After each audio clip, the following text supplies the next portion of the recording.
Good afternoon, ladies and gentlemen. I'm Anjalee Swamy, the project director for Lost Daughters of Sindh, which is one of the main themes.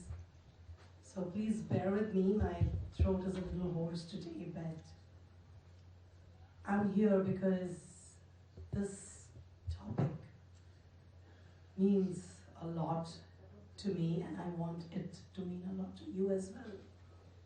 Today, we gather not to discuss abstractions, but to speak the names of girls whose lives were stolen in plain sight. Our lost daughters of Sindh is not a metaphor. It is a record of disappearance, coercion, and erasure faced by Hindu girls in Pakistan, particularly in Sindh, where forced conversions, sexual violence, and trafficking have become disturbingly routine.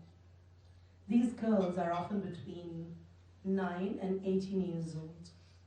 They vanish on their way to school, while fetching water, or during daily labor, meant to help their families survive.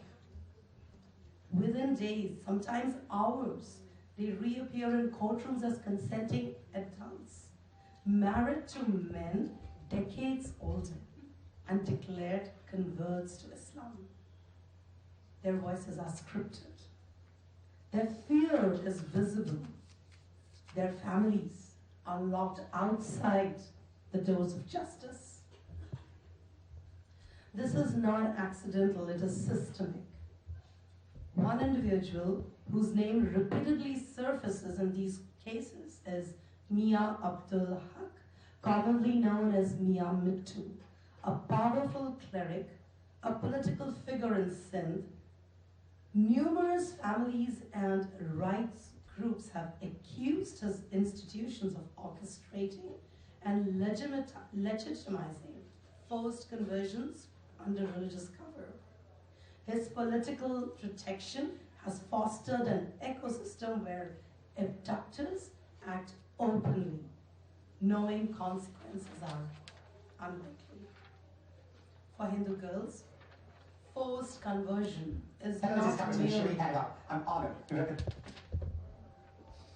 Forced conversion is not merely about religion, it is a total annihilation of identity, language, family ties, cultural memory, and bodily autonomy. Once converted, returning home becomes almost impossible. Many are relocated, remarried, or trafficked further inland. Some are never heard from again. So to understand this crisis, we must look beyond numbers and speak of names. Reena and Ravina, two sisters from Kotki district, were teenagers when they were abducted in 2019. Within days, they were presented in court as converts and brides. Their parents pleaded publicly, insisting their daughters had been coerced despite nationwide protests and international attention. The court accepted the girls' recorded statements given while surrounded by their alleged abductors. The sisters were sent to a shelter, not back to their families. Their fate still remains uncertain, but their case exposed how swiftly the system can transform kidnapping into consent. Then there is Rinkle Kumar. You'll soon be seeing a documentary on her. A young Hindu girl abducted, forcibly converted, and married. Her case followed the same trajectory: disappearance, sudden conversion, and legal validation without meaningful investigation into coercion or age.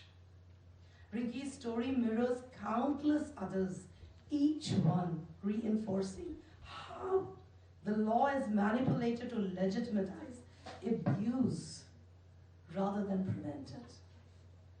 These are not exceptions. They are templates. Families who resist face retaliation.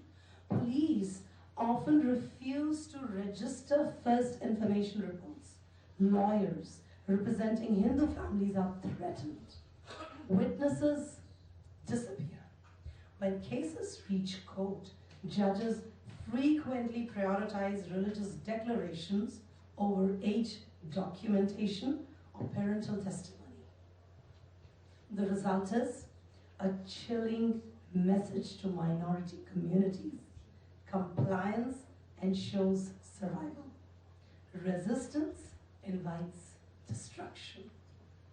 Girls become currency, used to enforce dominance, reward loyalty, and terrorize communities into submission. This exhibition allows us to step into what words alone cannot convey. Through an immersive art experience by Kiran Chukapalli, viewers walk through fractured spaces, homes left behind, temples reduced to rubbles, border crossings layered with grief. The art reconstructs memory, a mother's kitchen now empty, a classroom desk never returned to, a wedding photograph that should never have existed. The exhibition is accompanied by testimonials from civil rights defenders inside Pakistan. And Kiran has done an awesome job in rehabilitating these refugees. These voices speak quietly but powerfully about intimidation, surveillance, and the emotional cost of documenting injustice. They describe filing case after case, knowing most will fail, yet continuing because silence would mean surrender. Together, the art and testimonies reveal a long, unfinished journey of displacement that did not begin yesterday and has yet not ended. The documentary by Indus Valley Minorities confronts us with evidence. It traces the mechanics of forced conversion and trafficking, how girls are taken, moved between religious institutions, and rapidly married. The film documents how poverty, religious vulnerability, and bondage labor make Hindu and other minority girls easy targets. What is most striking is the coordination. Traffickers, clerics, local politicians, and complicit officials from a closed loop. Each protects the other. The documentary also captures the voices of parents who continue searching years later, holding onto school certificates and childhood photos as proof their daughters once belonged to them. This is not chaos. This is an organized system. Despite repeated documentation by human rights organizations, international responses remain inconsistent. Diplomatic caution often outweighs moral clarity. These crimes are dismissed as internal matters, cultural issues, or legal complexities. But when a child is abducted, raped, and forcibly converted, neutrality, they are driven by power, patriarchy, and political protection. Second, naming perpetrators matters. Figures like Mia Mittu do not operate in secrecy. They operate with visibility and influence. Accountability begins when power is identified rather than obscured. Third, documentation is resistance. Art, film, testimony, and data persevere, preserve truth where legal systems fail. The exhibition and documentary are not acts of symbolism, they are archives against erasure. And fourth action must follow awareness and the stopping of funding to the terrorist nation, Pakistan. Pakistan asylum pathways for survivors, and pressure to reform laws that allow coerced conversions to be legalized. Above all, we must refuse to let these girls remain unnamed. Reena, Ravina, Rinkle Kumari, and countless others whose names we may never know. They are not statistics. They are not collateral damage. They are daughters. They are sisters. They are children. And they are missing because the world allows their disappearance to become normal. Our lost daughters of sin asks us to remember them. And remembering, when done collectively and persistently, becomes responsibility. Thank you.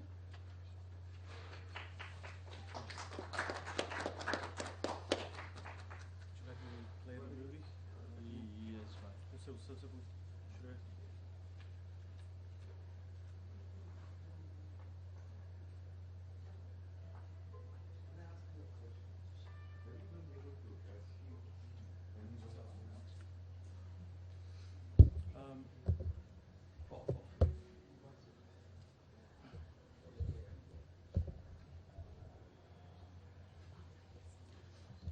Ladies and gentlemen, my name is Rahul Sharma, and firstly, I would like to thank HinduACTion for giving us this platform to talk about our docu-feature that is releasing today at the Capitol. We're here with some extremely passionate people, and with all the conversations that we've had so far, we can see how passionate people are talking about this issue of forced conversions. I'll give you a little bit of an intro of who I am and what we do. I'm the founder of an organization called Indus Valley Minorities, and it's a US-based, it's a US-registered organization. But we operate very extensively in the region of Sindh, Pakistan. And we have offices in Sindh, Rayburn House area. And what we do there is we actually fight at the ground level this issue that has been prevailing for the last decades. In fact, if I talk more philosophically, I think this issue has been going on for about 1,000 years. The volume and the size of the issue has just been lost upon people. You know, whenever I travel to India and I talk to people about this issue, most people aren't even aware of the extent of this issue.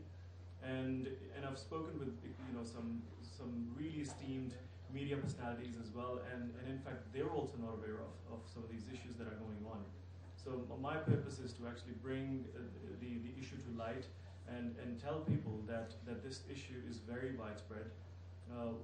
What we do at the ground level is that we get families and these victims who have been kidnapped. We report on the crime to the hospitals, we report it to the police stations, we represent these families in front of the judicial system of Pakistan.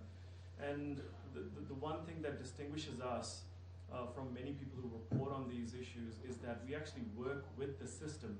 So we're not in the business of saying bad things about a country or a religion. This is about building bridges and about working within the system so that we can actually make some difference to these communities.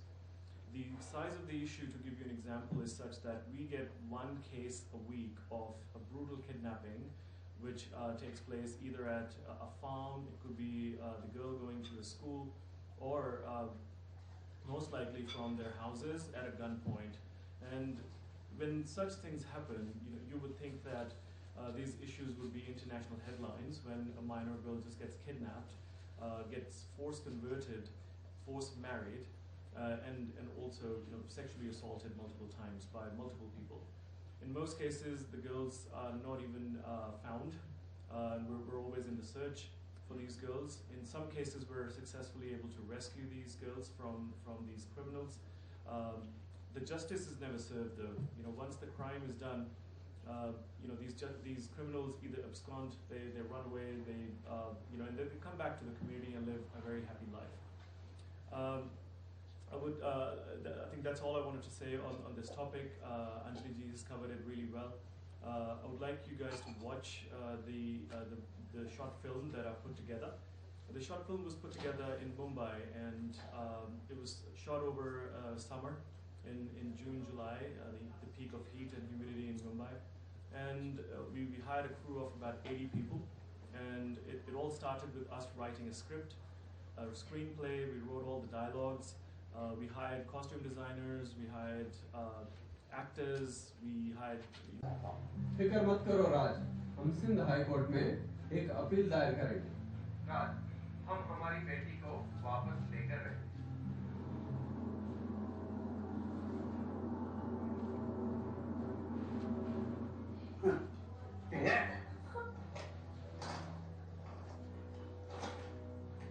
कल अदालत में तेरी पेशी है। तुम्हें बयान देना होगा कि तुम अपनी मर्जी से आई हो और अपनी मर्जी से नावीद के साथ निकाह किया है।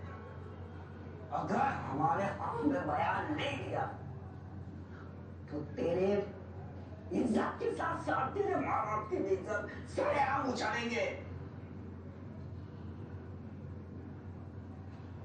इतने जुल्म, इतनी ज्यादती के बाद भी मैंने अपना बयान नहीं बदला। बस जज साहब से एक ही फरियाद है, मुझे अपने घर जाना है। इस अपील की सुनवाई को मुलतवी करते हुए रिंकल उर्फ फरियाल को कराची के कायम नामी पनाहगाह यानी दारुल अमान शेल्टर भेजा जाता है।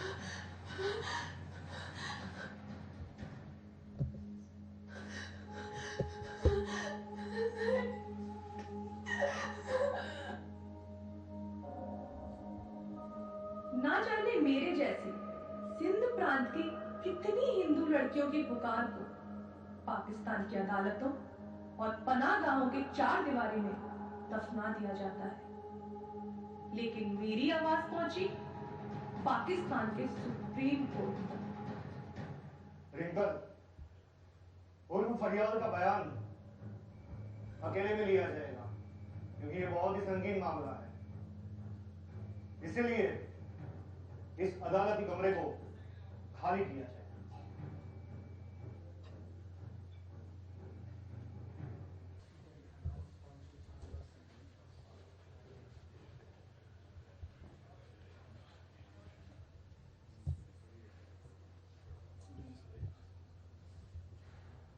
Thank you, Rahul, for gathering the courage to produce a movie like this, which is a very, very realistic depiction of what actually happens.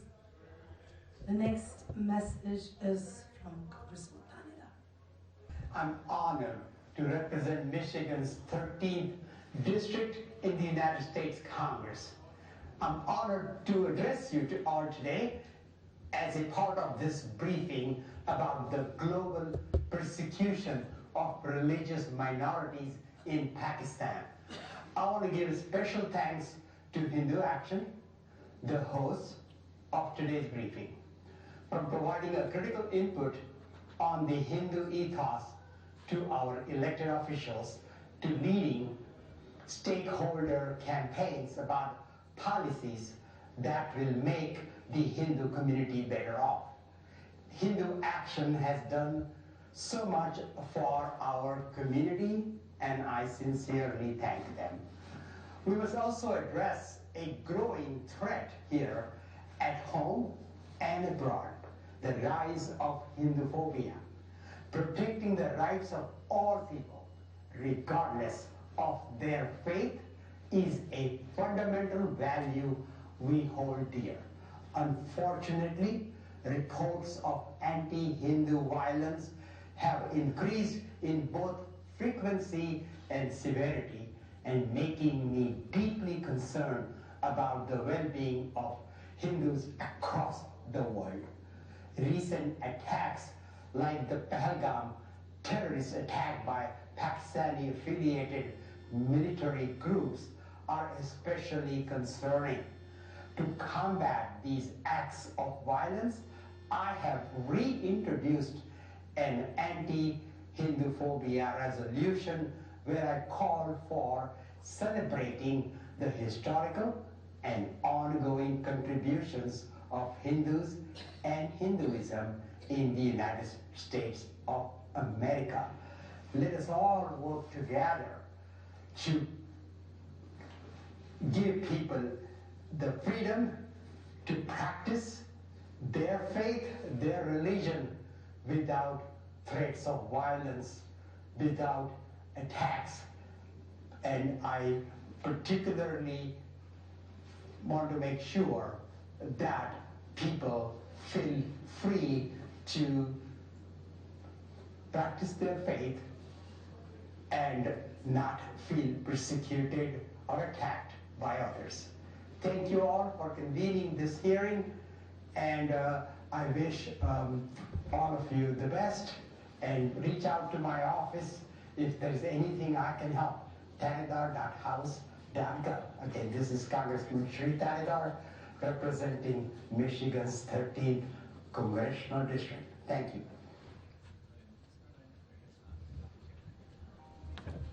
Gentlemen, the next message is by Dr. Mordechai Kedar, who is a Middle East scholar and security expert. And this message is meant for our HinduACtion's congressional briefing on the persecution of Hindus in Pakistan. Thank you. Dear ladies and gentlemen, Shalom and Namaste.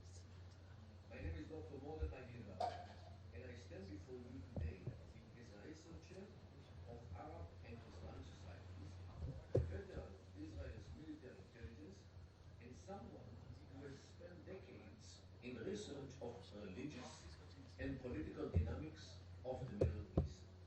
I've debated on Al Jazeera in Arabic, defending truth against propaganda, and today I speak in support of the Hindus in Pakistan, a community enduring systematic persecution in a land that claims to be a republic but operates like medieval Islamic society where non-Muslims are viewed as second-class citizens at best, targets at worst.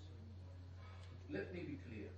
Pakistan was born out of the partition of India in 1947, carved as a homeland for Muslims. But what about the Hindus, who are the ancient inhabitants of this land and the owners of the legacy of the Hindu Valley civilization?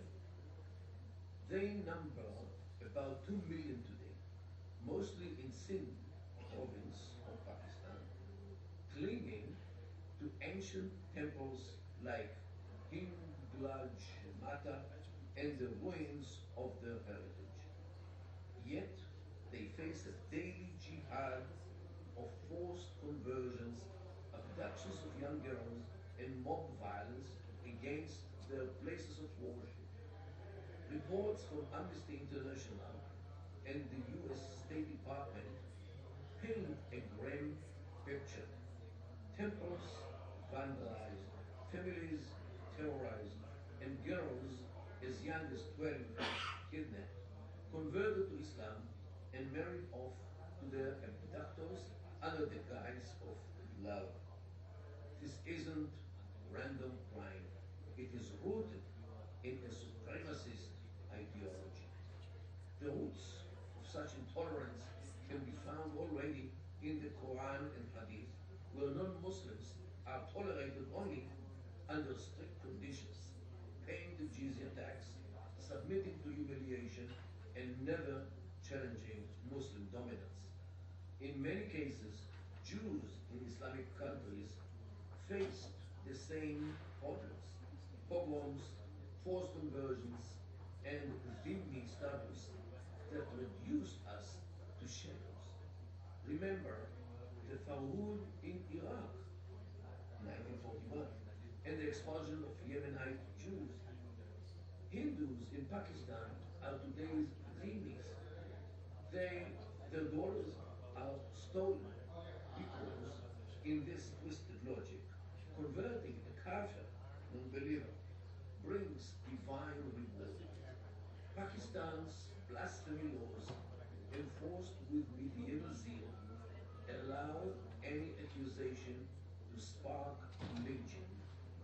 Just last year, a Hindu man was murdered over a false claim, and temples were torched in response. Namaste. Namaste. I'm Kiran Chukapalli, and I head Refugee Aid Project. We host about 92 refugee camps across Bharat, India, and we have about 383,000 Hindus, Buddhists, and Sikhs that are fleeing Pakistan and coming to India, and also some other neighboring countries. So these are the people that have been religiously persecuted, and they're fleeing and trying to come to India. So we handhold them from the border, and then we legally make sure that they're in a safe space across India. Like for example, these people go through so much of religious persecution, and 73% of the families are coming with less than 4,200, that is $70 as their final money. So can you imagine like how an average family of 7 people trying to rehabilitate with just 70 rupees or $70 with so much of religious persecution and trauma that they carry and come to India.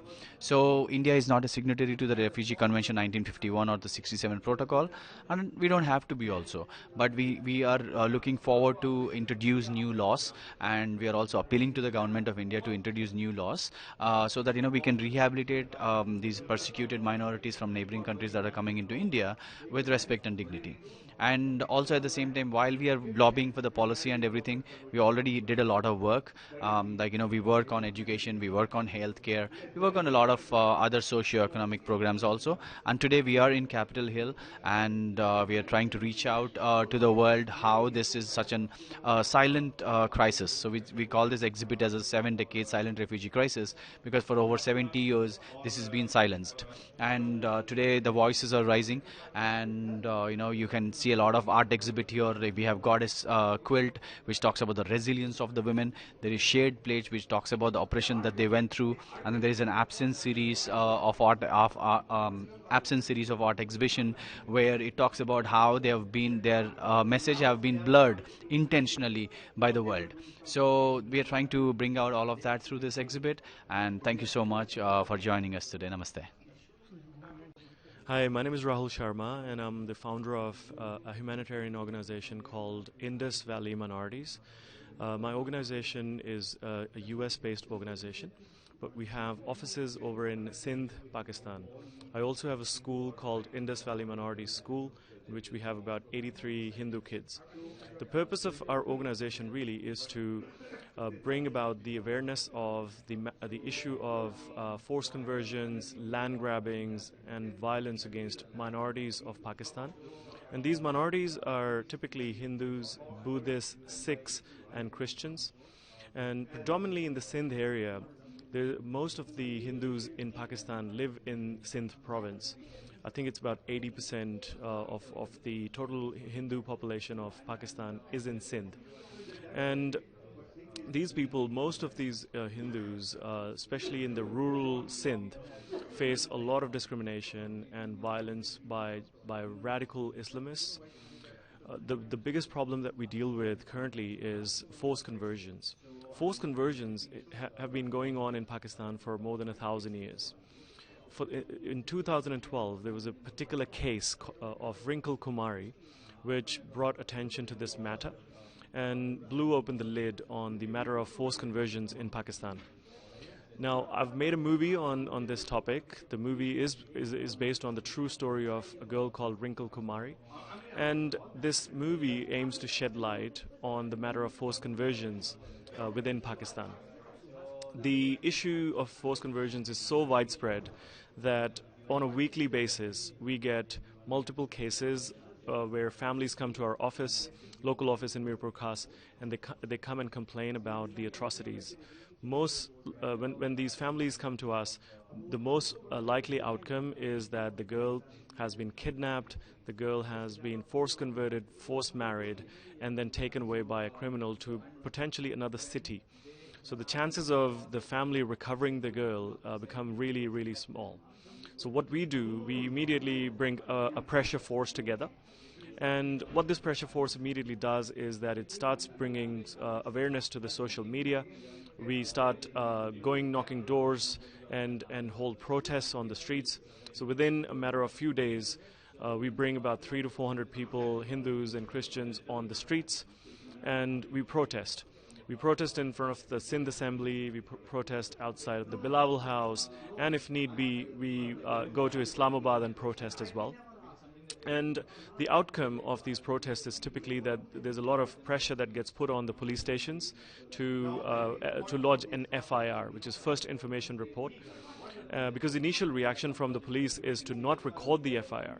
So we have to put a lot of pressure on the police to record the FIRs. Then we force the courts to bring the criminal as well as the girl and have an appearance in the court.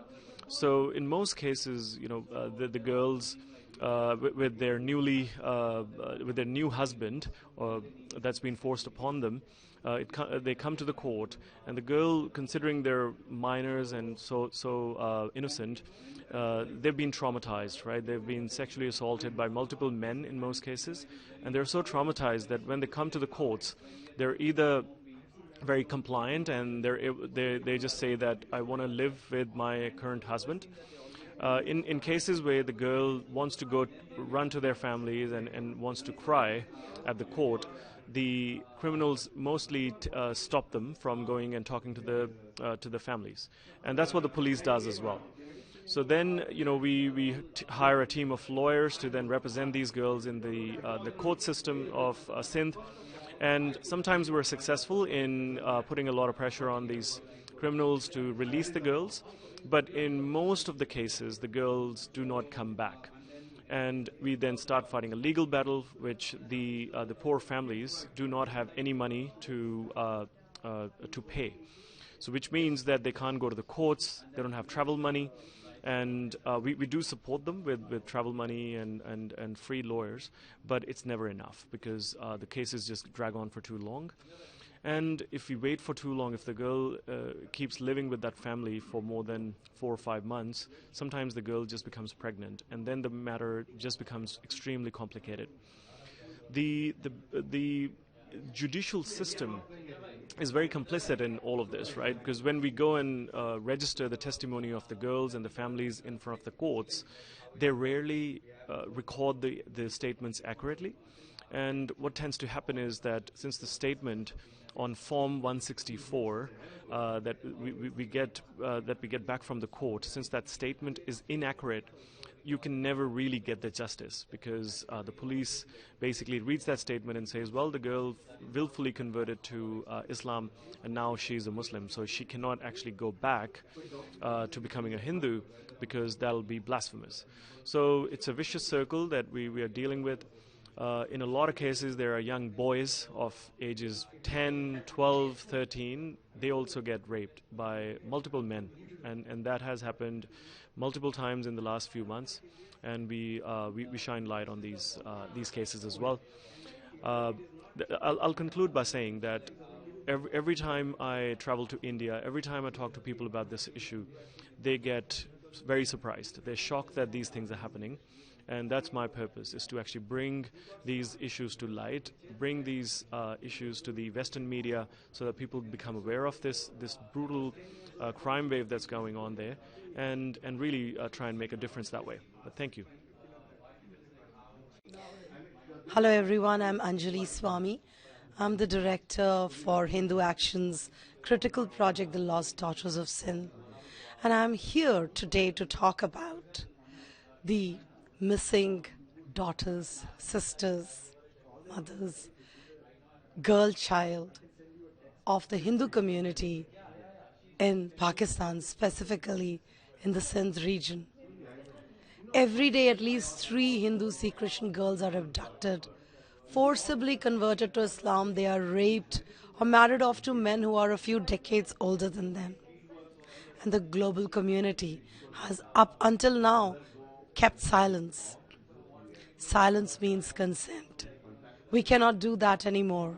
We have to speak up for these voiceless little girls. We have to awaken the compassion within us. My request to you, to all of you, to all the mothers, fathers, brothers of this world, that please wake up, maybe somewhere within your heart. If there is even a little milk of compassion, please raise your voices in support of these unfortunate souls who are taken away and never return back, married to their abductors or trafficked. This is not the future we expect for our daughters, for our sisters, and in some cases even our mothers. I'm Anjalee Swamy again, requesting you all to stop this atrocity that is happening in Pakistan. Thank you so much.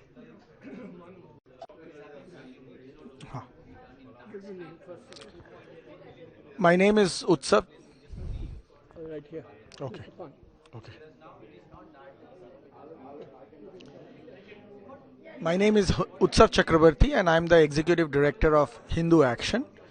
We are here today to present to members of Congress and their staffers the predicament of the Hindus, the Sikhs and the Christians in Pakistan, especially the situation of the women and what they go through.